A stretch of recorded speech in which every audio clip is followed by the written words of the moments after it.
strongly feel that movements for social justice, nonprofit organizations, community-based organizations need to include healing justice and mental health into their work. I think we have seen the consequences of what happens when that is not considered in our work, when we don't have succinct structures and policies in place to support people, or also to even hold boundaries with people, right?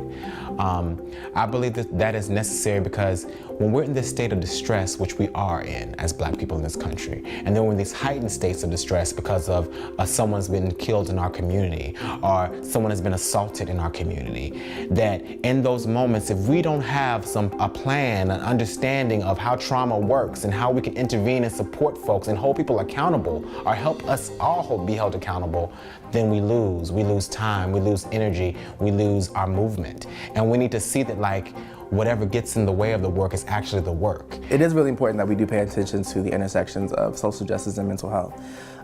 Some of the, not only are there stigmas and misconceptions that keep people from getting the help that they need, but there's also just huge financial disparities, economic disparities that make it so that people who even need help can't have it, don't have access to it, or even more specifically, don't have access to mental health professionals that look like them or that are conscious of their lived experiences or respectful of their lived experiences.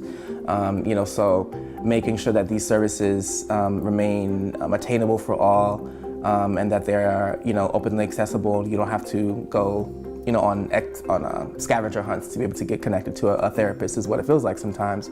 Particularly someone who's going to be respectful of your life and your culture and your background, and microaggressions, and that you don't have to explain the very basic fundamental things about your humanity to.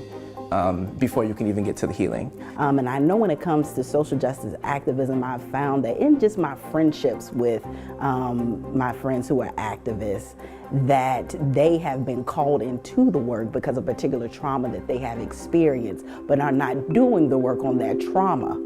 And so what it means is, as social activists, to be mindful that activism starts with self first, and then it is an outpouring of that. So that healing, recognizing that we're whole, complete, and lacking nothing, feeds into how we strategize when it comes to activism work. And so I think that we can be more effective if we become clear that it starts here first, and then the outpouring happens when we do the work out in the world. You can't separate oppression from mental health. You can't separate racism and sexism and misogynoir or ableism from mental health and healing.